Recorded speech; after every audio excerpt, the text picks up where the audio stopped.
I'm engaged to somebody from Ukraine. I employ guys here from Gambia. I've fought racism all my life. I've fought for gay rights all my life, the LGBT community. I go on pride parades. I could not be further from the truth to say I'm racist, I'm bigoted, I'm homophobic. I think I am typical of what the people are in the party. That's exactly the kind of people I've met. All races, all sexuality, all creeds. It's astonishing what the party's achieved, and that is really, really underrepresented. I didn't really have a political allegiance. Going back 25 years, I was approached by the Conservative Party to stand as a Conservative candidate. Going back 25, 30 years, the election before it, I was asked to stand as a Labour candidate, and I didn't do either, and nor would I now.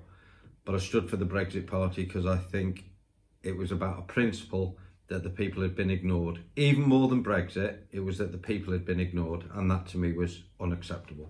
I think there's a popular belief that one group of people voted one way and another group of people voted another.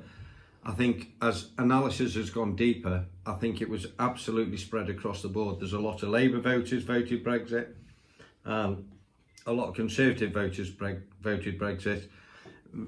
Very few Liberal Dems, very few Greens. There were some. But I have a feeling, and certainly when we were knocking on doorsteps, that people were told that their voices hadn't been heard. And I've never believed that. I think the voices were heard. The problem was people didn't want to listen and actively campaigned to make sure they weren't heard. So I think we are heard as people, but when the establishment is against you, it's a lot harder to get your word across. What I think is a bigger danger is that they won't reverse it, but they will now work so hard to build up a group of people that belittle what we're trying to do even more, so it emboldens the EU to try and give us an even worse deal than they would have tried. So that remains to be seen. I don't know, but I don't think it will be stopped.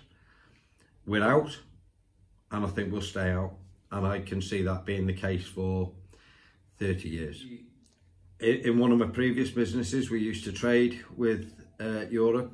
We used to trade with the EU, or through the EU, and 3.5 years ago we started asking the questions: what would change, how would it change, etc.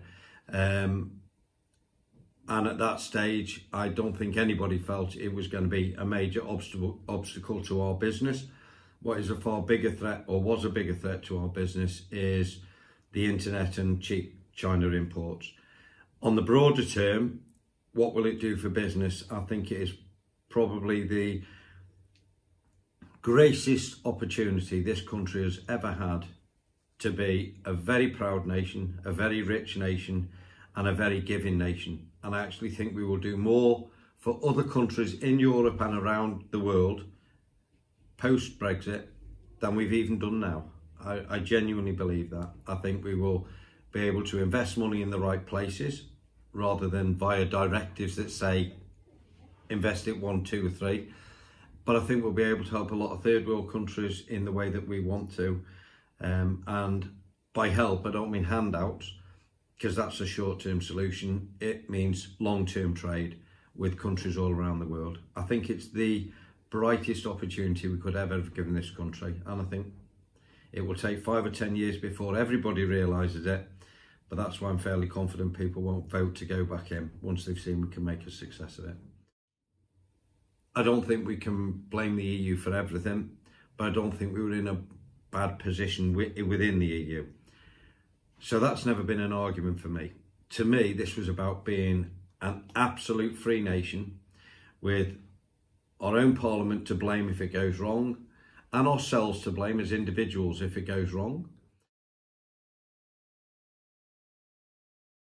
I might be wrong, might be over-egging it, but there's something about the political institutions of Britain that have a longevity of legitimacy. To throw that away by overturning the vote in the way that the Remainers wanted to do is a very high risk strategy, because all of the institutions of democracy in the state are then up for grabs.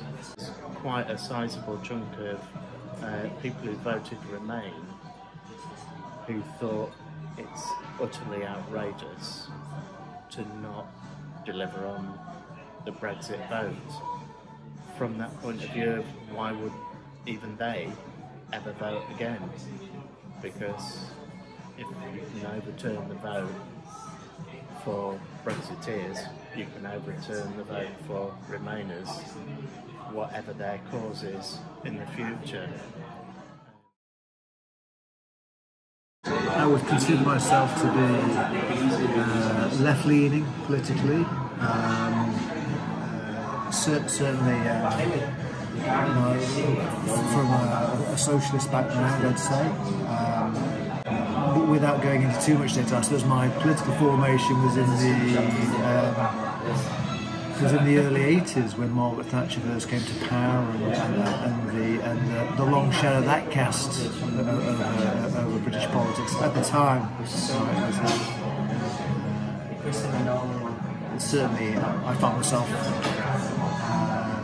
leaning left politically.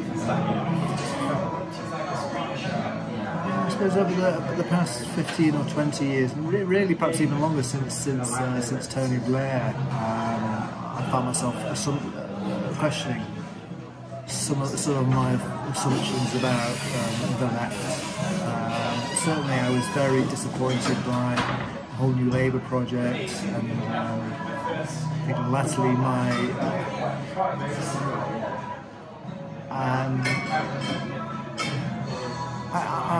I find myself questioning whether the categories of left and right have any real meaning in the world nowadays. As a way of polarising politics, they seem to have been hollowed out. I'm very for Europe. I'm very pro-European, but I've got questions and anxieties about, or had anxieties about the EU. But I had to think long and hard at the time of the referendum, and it was issues like the refugee crisis, and if you think back to 2015 and the way that Greece and Italy were being treated by the EU, and the sense that somehow the EU was not quite as egalitarian as people would like to believe. That sense that somehow an exclusive fortress, as we see even to this day on places like Lesbos, I found myself taking a stance where I voted to leave the EU.